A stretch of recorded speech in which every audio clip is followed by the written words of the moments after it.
Šiandien laidoje auksarankiai. Pinigų padirbinėjimas. Faktai apie tai, kas, kiek ir kaip yra klastojama. Profesionalo komentaras, ar sunku pasigaminti ir realizuoti netikrą pinigą. Bei ekspertų patarimai, į ką derėtų atkreipti dėmesį, kad į jūsų rankas netikri pinigai nepatektų. Pirmiausia, kenčia nuo to žmogus. Paprastas, eilinis žmogus. Ne bankai kenčia, ne krautuvės kenčia, joms ten tos kelios kupiūros didelę įtaką nedaro. O taip pat žadėtas šildymo temos tęsinys. Šį kartą pasakosime, kokių alternatyvų ieško centralizuoto šildymo sistema nusivylę gyventojai ir kaip sekasi išsilaisvinti iš beveik visą Lietuvą apraizgusių šilumą gyventojams teikiančių monopolininkų nagų. Kova su vėjo malūnais primenantys nesibaigiančių teismų maratonai.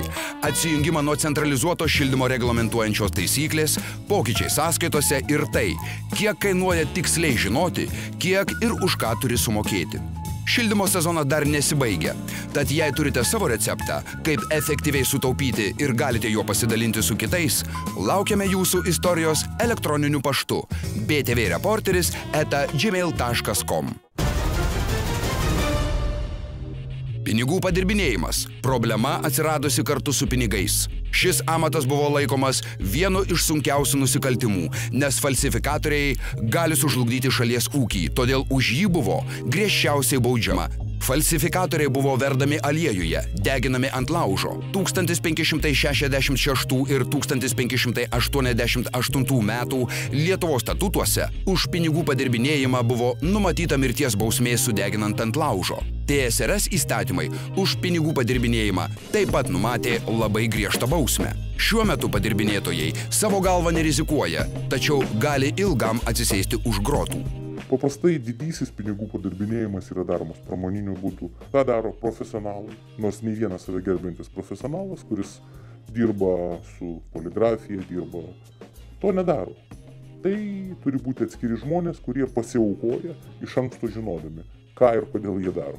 Padirbinėjami paprastai dabar yra litai, yra dažniausiai smulkios spaustuvėlės, tai yra naudoja paprastą ofisinę techniką, tai yra paprasti padirbimai, o eurai yra greičiausiai dažniausiai atvežami iš kitur. Ir ten jau yra sudėtingiau padirbti pinigai. Tai reiškia, padirbimas, jeigu žiūrėti pagal Europos centrinio banko skirstimą, yra skirstomas pavojingi pinigai, kurie padirbinėjami, ir nepavojingi, nelabai pavojingi pinigai, taip gal sakykime. Pavojingi pinigai tai reiškia, kad pinigų padirbinėjai naudojamos sudėtingos technologijos, kurios yra labai našios. Pavojingi padirbinėti pinigai skaitosi tie, kuriuose yra naudojamos paprastai pramoninės technologijos. Tai yra technologijos, kurios leidžia greitai greitai padaryti didelį kiekį pinigų. Netokios pavojingos, sakykime, technologijos, tai yra ofisinės technologijos, kai yra naudojama paprasta ofisinė technika. Kopijavimo aparatai, spausdintuvai, vienu žodžiu, kur didelį kiekį yra gana sudėtinga padaryti. Specialistai teigia, kad didelių problemų dėl pinigų klastojimo Lietuvoje nėra. Beprecedentinis atvejis. 2004 metų lapkritį Kaune likviduota didžiausia Lietuvos istorijoje nelegalių eurų spaustuvė. Kaune buvo likviduota spaustuvė, jinai buvo kaip ir legali spaustuvė, tiesiog laisvalaikiu spausdino eurus. Ir spausdino būtent eurus, kurie jau buvo priskirti pavojingų klasiai. Tai yra buvo naudojamos ofsetinės mašinos, ofsetinės, šilkografinės, ta prasme, gana sudėtingai jie buvo daromi ir dideliais kiekiais. Padirbinėtojų dabar gal ir nėra, yra realizuotojai. Aš taip suprantu šitą situaciją, bet čia, aišku, reiktų labiau kalbėti su kriminalinės policijos biuru. Jie labiau kurse, jie tiesiog užsiminėja realizaciją tų pinigų. O ta pinigų realizacija, tai nežinau kaip pasakyti, mano supratimu, tai yra ieško durnelius, kurie važinėja po degalinės ir bando po 100 ar po 50 eurų, pirkdami kažkokias tai smulkės prekes, tuos pinigus, padirbtus pinigus realizuoti. O kiek ant kiek jie, sakykime, ant kiek jų daug ir santykinai palyginus su kitais, aš bijau ką nors pasakyti. Pas mum pinigai, kas liečia eurus, dažniausiai greičiausiai atkeliauja iš užsienio. Tai yra iš kitų valstybių. Kas liečia litus, tai yra ir jie yra realizuojami dažniausiai per prekybos taškus. Nes bankuose juos legalizuoti yra sunku, nes žmonės yra apmokami, tame tarpe ir mes dalyvaujame žmonių mokyme. O per prekybos centrus yra lengviau. Litai irgi tik paprastai per prekybos centrus. Auksarankių komanda pakonsultuoti sutikęs poligrafijos profesionalas atskleidžia kelias pinigų padirbinėjimo paslaptis. Egzistuoja turbūt keletas galimų padirbinėjimo būdų. Turbūt būdų yra daug, bet kam tai yra skirta. Jeigu tai bando daryti vaikai, turgui, kioskelėje ar dar kažkur, tai su šiuolaikinė kopijavimo technika tai atlikti yra labai nesudėtinga. Esmė turbūt yra tik tai popieriuje. O jeigu kalbant, grįžtant prie tos pačios paprasčiausio padirbinėjimo, tai yra įmonių kopijavimo aparatas. Jeigu jaunuolis ar mergina pakankamai išsilavinę, turi šiek tiek žinių apie kompiuterius, jie pabandys spalvas atitaikyti, susikalibruoti, tada jiem išlieka dvi problemos. Tai yra švytėjimas, kad pašvietus ultravioletiniais spinduliais švytėtų, ir vandens ženklai. Kas tai yra? Ir elementariai tai yra paprasčiausio flomasterio pagalba, kuris mes padarėme švytinčius vandens ženklus.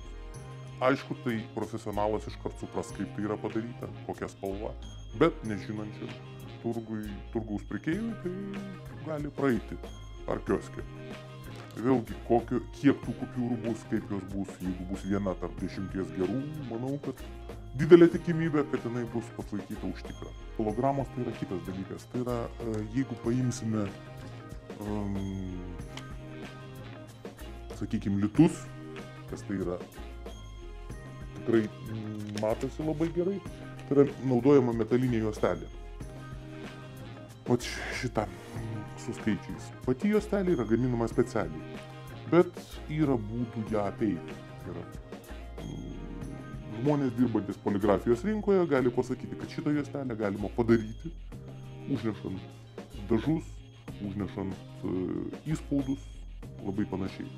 Kaip galima padaryti tuos pačius iškilimus, kurie yra naudojami neregiesiems. Tai yra, paimkime elementarią drožybos, sakykime, kad ir mokyklos lygmens išdrožinėta. Ir tiesiog, kaip moteris sako, pravažiuokime su kočėlu. Mes turėsime įspaudą. Jeigu kalbėti apie profesionalų lygį, tai tam daroma matrica, fotopolimerinė matrica, kuri tiesiog spaudžiama. Ir gaunasi tas pats efektas. Netrukus laidoje Auksarankiai tęsime šią temą.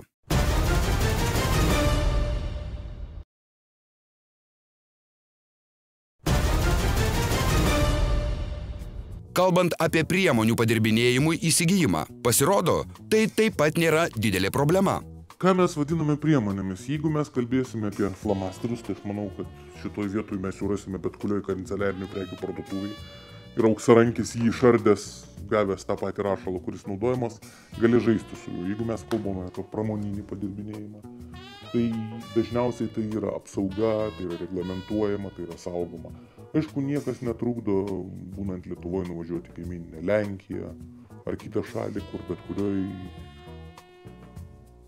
pusiau specializuotoj parduotuvėj galima gauti poligrafinių dažų, bet tai jau yra profesionaliam darbui, ne buitiniam.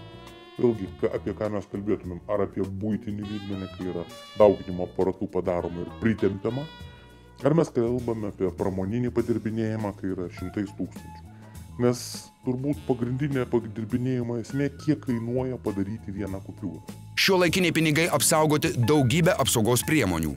Vienos yra matomos plika akimi, kitos paslėptos, o trečias žino tik tam tikros šalies pinigus spausdinantis bankas. Jeigu mes palyginsim, tai dalis padirbtų pinigų yra tiesiog labai prastos kokybės, kur tiesiog yra atspausdintas pinigo pakartotas paveikslas, o kituose kai kas dar ir bandyta paimituoti. Pavyzdžiui, 50-ukė yra punktyriniai siūlelio dalis. Bet jeigu mes atidžiau pažiūrėsim, pakelsim prieš šviesą, tai matysim, kad ten tik yra padažytos tos vietos. Šimtukai taip pat kartais bandoma imituoti ultravioletiniai šviesoj šviečiančius dažus, bet vėlgi pažiūrėjus atidžiau, visada nesunkiai galima atskirti padirbtą pinigą nuo tikro. Ir tiesiog ir Europos centrinis bankas rekomenduoja naudoti tokius 3 tikrinimo būdus. Tai pirmas iš jų būtų pačiupinėti. Tai mes tiesiog girdim specifinį popieriaus garsą, jis tokį primena truputį metalo, folgos garsą. Paskui pirštais mes apčiuopiame, kaip sakiau, storai atspausdintas banknotų vietas, sutapimo ženklelis akliesiems, užrašai. Kitas būdas būtų banknotą apžiūrėti. Tai jeigu pakelsim banknotą prieš šviesą, mes matysim vandens ženklą, siūlelį. Kai kuriuose laidose yra tiesiog padaryta mikroperforacija, tai yra iš mažų skylučių padaryti nominalo skaičiai atspausdinti. Ir trečias būdas tai būtų banknotą pavartyti. Tai didžiųjų nominalus banknotose mes turim priklausomai nuo žiūrėjimo kampą dažai keičia spalvą, sakykime, šimtinėje didysis nominalų skaičius, vienu kampu žiūrint mes matom vieną spalvą, kitu kampu kitą spalvą. Taip pat spausdinant giliaspaudę yra spausdinama taip vadinamas paslėptas skaičius. Jeigu mes į banknotą žiūrėsim smailiu kampu, tai va čia petyje matosi skaičius 100. Vienu kampu žiūrint jis matosi tamsesnis, jeigu pažiūrėsim statmenai, jis matosi šviesesnis.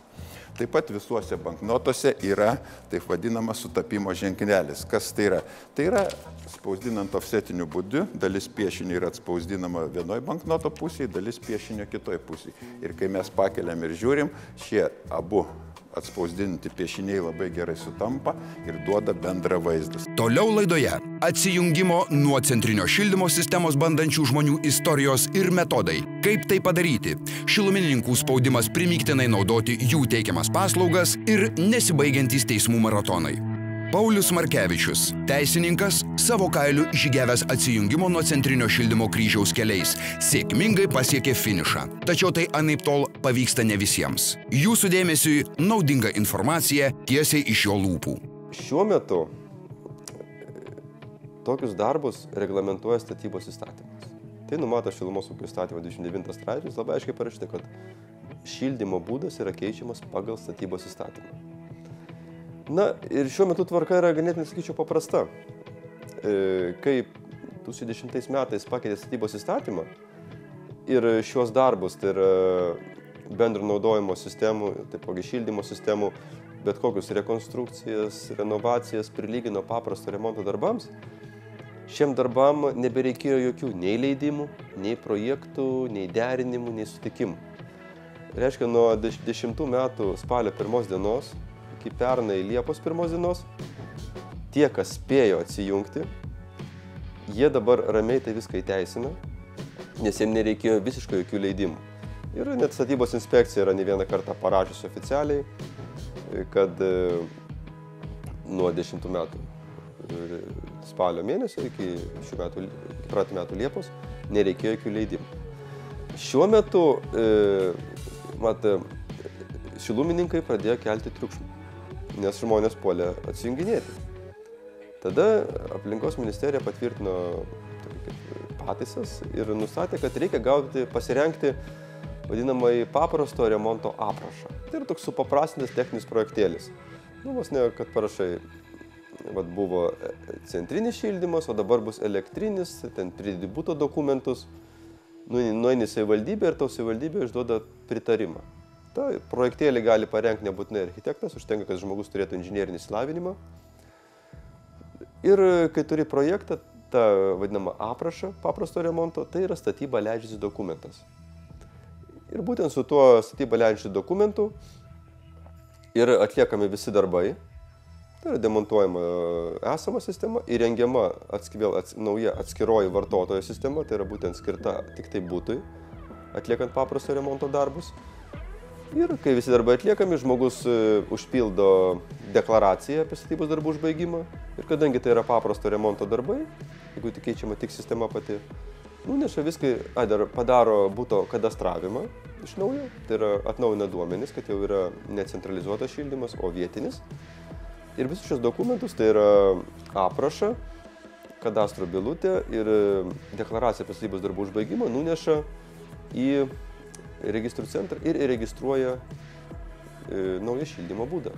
Ir taip daug žmonių, žinau, yra ir padarę. Vis dėlto Vilniaus savivaldybėje praėjusiais metais tai padaryti pavyko 3. Kitose miestuose panašiai. Niekam neįdomu? Alternatyvos tik dar brangiau kainuos? O ar girdėjote apie nelaimėlius 10 metų varstančius įvairių valdiškų institucijų duris? 2009 metais už šildymą 2 kambarių eilinis paprastas būtas. Sąskaitos buvo už gruodį 560, už sausį 667, vasarį jau beveik 800, kovą irgi 730 ir vien tik tai tik už radiatorių šildymą. Kadangi mūsų namo gyventojai vandenį ruošia patys, kas dujomis, kas elektra. Čia, žodžiu, tos sąskaitos vien tik tai už 5 radiatorius, va, pavyzdžiui, kaip šiuo atveju pas mus. Tai tikrai protų nesuvokiami skaičiai. Mes dar rėmėmės civilinio kodekso 6.390 straipsnėje nustatyta vartojimo, energijos pirkimo ir pardavimo sutarties nutraukimo ypatumais. Reiškiasi, tas straipsnis sako, kad vartotojas, naudojantis energiją buitinėms reikmėms, turi teisę nutraukti sutartį vienašališkai, apie tai pranešdamas energijos tiekimo įmoniai, ką mes tai ir padarėm, jeigu yra visiškai sumokėjęs už sunaudotą energiją. Mes su kaimynų lygiai tą patį padarėm, bet pranešėm Litesko, kad mes nutraukėm sutartį, mes buvom atsiskaitę, tą įmonį neskolingi, gyventojai taip pat sutiko, notariškai patvirtino parašais, kadangi mūsų visa bendrija norėjo eilę metų atsijungti nuo šito monopolininko. Netrukus laidoje Auksarankiai tęsime šią temą.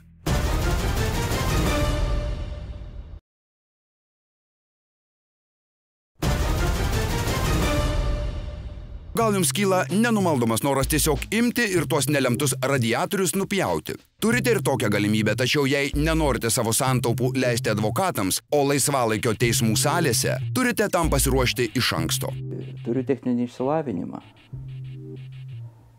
Net paprasčiausi skaičiavimai rodė, kad galima kitais būdais, tai yra elektra, kas yra gana lengva padaryti techniškai, apsišildyti pigiau. Tai va, šį savo sumanymą brandinau kelis metus ir 2001 metų vasarą įgyvendinau. Atjungiau visus buto radiatorius nuo centrinės šildymo sistemos ir įrengiau elektrinį šildymą. Tiesiog į radiatorius apatinėje dalyje, kur yra galiniai kamščiai, išsukęs galinius kamščius, įsukau kaitinimo elementus. Ir prie jų prijungęs laidą ir šakutę tiesiog galiu įjungti į bet kokį kištukinį lizdą.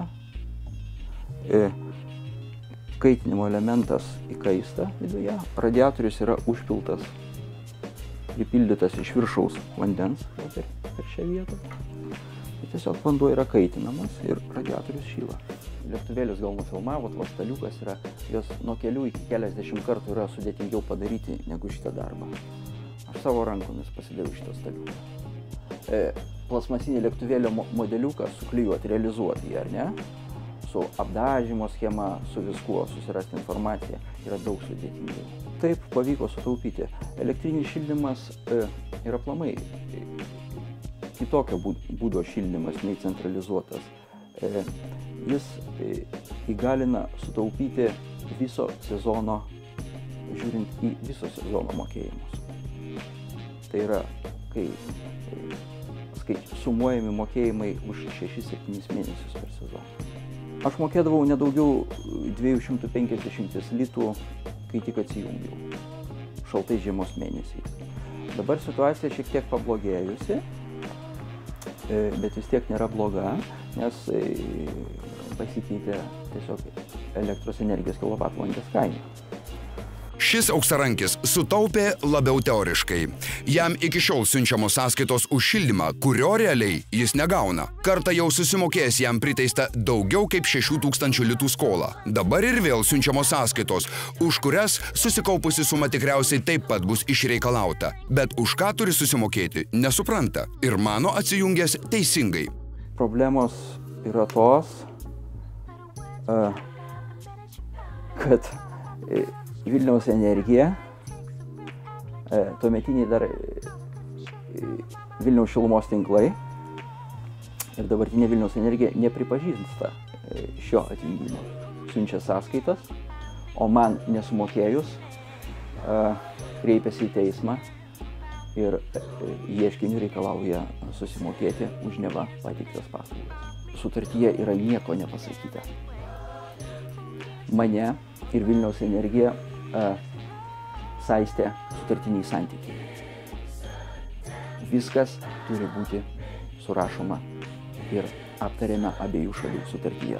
Sutartyje šitų dalykų nėra iki šios dienos. Iki šios dienos.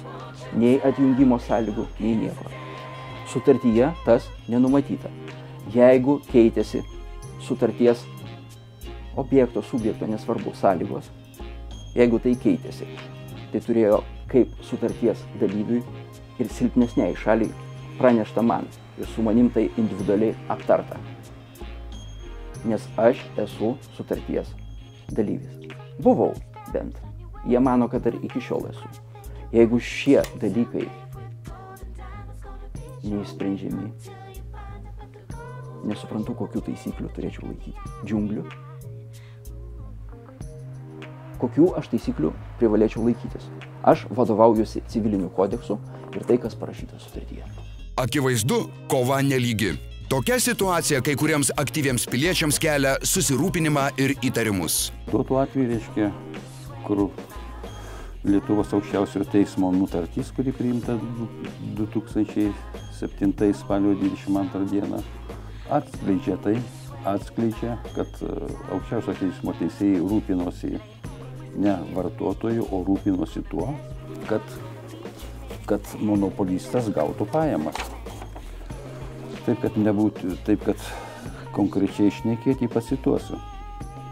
Taigi atsakovas piknaudžiavo savo teisę ir tai pažeidė šilumą tiekiančios įmonės teisę ir galimybę gauti atlyginimą už tiektą šilumą. Kaip tai suprasti? Tai aukščiausio teismo teisėjas rūpinasi monopolijos pajamomis. Čia niekaip kitaip to negalima suprasti. Tai iš nuosavybės išplaukia valdymo teisė. Butas yra jo, to žmogaus, radiatorius taip pat yra jo. Tik tai karštas vanduo tame radiatoriuje yra, Vilniaus energijos. Tai jeigu jie nesusitarė šito dalyko, tada tiekėjas turi ateiti ir ištuštinti radiatorius ir išsinešti savo šiltą vandenį su kibiriukais. Šiandien tiek. Kitoje laidoje nagrinėsime narkotikų temą. Lietuviams nuo senų laikų artimas augalas kanapė šiuo metu įstatymais draudžiamas. Tad klausime, ar užsimanius surūkyti liaudyje vadinamos žolės suktinę, jos gauti sunku. Kaip veikia narkotinės medžiagas platinančios grupuotės, kaip kanapės susijusios su lietuviais istoriškai ir ką apie tai mano žmonės gatvėje.